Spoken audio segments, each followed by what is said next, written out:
ఈరోజు ఏం టాపిక్స్ మనం డిస్కస్ చేసేది? Chapter 1, Latitudes, Longitudes, Standard Meridian of India, International Date of Line. International date line. Date line. Okay, first మనం latitudes గురించి మాట్లాడితే, Yeah. అసలు లాటిట్యూడ్స్ అంటే కామన్గా ఏంటిది? So, horizontal lines. ఏవైతే హారిజంటల్గా గీస్తారో అవి లాటిట్యూడ్స్ అనమాట. Latitudes. Yeah. నెక్స్ట్ మనకి బిగ్గెస్ట్ లాటిట్యూడ్ వచ్చి మనకి ఈక్వేటర్. Equator, yes. అంతే కదా, బిగ్గెస్ట్ లాటిట్యూడ్ అంటారు, లేకపోతే బిగ్గెస్ట్ సర్కిల్ అంటారు. Yeah. ఇది ఎలా ఉంటుందంటే 0 degrees వద్ద ఉంటుంది. Yes. అదే కదా. అంతే. నెక్స్ట్ వీటిని ఏమంటారంటే ఈ ఏవైతే లాటిట్యూడ్స్ ఉన్నాయో మెయిన్గా వీటిని టెంపరేచర్ కోఆర్డినేట్స్ అంటారు. Yes.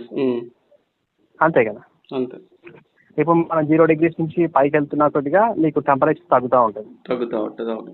సేమ్. అలా 0 degrees నుంచి కిందికి వెళ్తున్న కొద్దిగా టెంపరేచర్ తగ్గుతూ ఉంటుంది. Yes. ఇప్పుడు ఏదైతే 0 degrees ఉంటుందో దాన్ని మనం ఏమంటారో ఈక్వేటర్ అంటాం. Equator. అదే ట్రాపిక్ ఆఫ్ క్యాన్సర్ అంటే 23.5 నార్త్. అదే ట్రాపిక్ ఆఫ్ క్యాప్రికాన్ అంటే 23.5 సౌత్. సౌత్. తర్వాత ఆర్కిటిక్ సర్కిల్, అంటార్కిటిక్ సర్కిల్ ఉంటుంది. అంతే. అంతే కదా. అంతే. రైట్. ఇక్కడ మనం చెప్పుకోదగ్గ విషయం ఏంటంటే ఇక్కడ మిడిల్లో మనకు ఒక పాయింట్ ఉంటుంది. ఏది? Between 23 degrees north, 23.5 degrees south. South. ఈ రెండింటి మధ్యలో ఏరియా ఉంటుంది. దాన్ని ఏమంటారంటే టెరాయిడ్ జోన్ అంటారు. Okay. Torrid zone or tropical zone అంటారు. ఓకే. వై ట్రాపికల్ జోన్ అంటే అక్కడ ఎక్కువ హీట్, సన్లైట్ ఎక్కువ వస్తుంది అనమాట. అక్కడ కనిపిస్తుంది చూడు నీకు. Between the Tropic of Cancer and Tropic of Capricorn receive maximum heat. అర్థమైందా? మాక్సిమం హీట్ రావడానికి వన్ ఆఫ్ ద రీజన్ ఏంటంటే సన్ అనేది డైరెక్ట్ గా పడుతుంది అనమాట అక్కడ. అది యాక్చువల్లీ ఈ ఏరియా మొత్తాన్ని ఏమంటారు? టెరాయిడ్ జోన్ అంటారు. Tropical zone. Tropical zone. Next ఇంకోటి ఏంటంటే టెంపరేట్ జోన్. టెంపరేట్ జోన్ అంటే మనకి తెలిసిందే ట్రాపిక్ ఆఫ్ క్యాన్సర్ ఉంటుందా? ట్రాపిక్ ఆఫ్ క్యాన్సర్ కే దాని పైన 66.5 నార్త్ ఉంటుంది కదా. అవును. Arctic circle. Arctic circle. ఆ రెండింటికి మధ్యలో ఉండే అదొకటి. నెక్స్ట్ కింద సౌత్ లో కూడా అంతే సేమ్. 23.5 south, 66.5 south. సౌత్. ఈ రెండింటి మధ్య ఈ రెండింటి ఏరియాస్ మధ్య ఉండదని ఏమంటారంటే టెంపరేట్ జోన్స్ అంటారు. Temperate zone, right. ఇక్కడ ఏమంటారు అంటే సన్లైట్ అనేది మోడరేట్ గా ఉంటుంది అనమాట.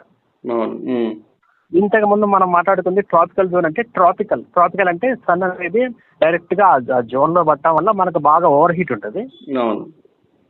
అలా కాకుండా ఇప్పుడు ఏది మనం మాట్లాడే టెంపరేట్ జోన్. ఈ టెంపరేట్ జోన్ గురించి మాట్లాడినప్పుడు ఇక్కడ టెంపరేచర్ అనేది మోడరేట్ గా ఉంటుంది. నెక్స్ట్ థర్డ్ వన్ ఏంటంటే ఫ్రిజిడ్ జోన్ అనమాట. ఫ్రిజిడ్ అంటే ఇక్కడ పోల్స్ ఆల్మోస్ట్. అంటే ఆర్కిటిక్ సర్కిల్ ఉంటుంది కదా, 66.5 నార్త్ నుంచి ఇక పైకి 90 వరకు. అలాగే 66.5 సౌత్ నుంచి కింద పోల్ వరకు. ఈ మధ్యన ఏముంటుంది? వెరీ కూల్ ఉంటుంది, ఎందుకంటే సన్లైట్ రీచ్ అవుతుంది కాబట్టి. ఇప్పుడు ఏవైతే ఇప్పుడు మనకి ట్రాపికల్ జోన్ గురించి మాట్లాడుకున్నామో మన ఇండియాలో సగం పార్ట్ ట్రాపికల్ జోన్ లో ఉంటుంది అనమాట. అర్థమైందా? ఇప్పుడు మన ఇండియా ఇంతకుముందు ట్రాపికల్ జోన్ అంటే ఏం మాట్లాడుకున్నాం? 23.5 నార్త్. ఎస్, అంతే. 23.5 నార్త్, 23.5 సౌత్ మధ్యలో ఉండేది. మధ్యలో ఉండే ట్రాపికల్ జోన్ మన ఇండియా. ట్రాపికల్ జోన్ లో మన ఇండియా కూడా సౌత్ ఇండియా మొత్తం దీనిలో ఉంటుంది, ట్రాపికల్ జోన్ లో ఉంటుంది. North India temperate. ఆల్మోస్ట్ ఇప్పుడు ట్రాపిక్ ఆఫ్ క్యాన్సర్ కింద ఉంటుంది మొత్తం ట్రాపికల్ జోన్. ట్రాపికల్ మన ట్రాపిక్ ఆఫ్ క్యాన్సర్ పైన ఏదైతే ఉందో కదా దాన్ని టెంపరేట్ జోన్ అంటారు. అంటే మన ఇండియాలో 2 క్లైమేటిక్ కండిషన్స్ ఉంటాయి అన్నమాట ఆల్మోస్ట్. ఇది కామన్ గా లాటిట్యూడ్ గురించి మాట్లాడుకుంటే. అంతే కదా. ఇక్కడే డౌట్స్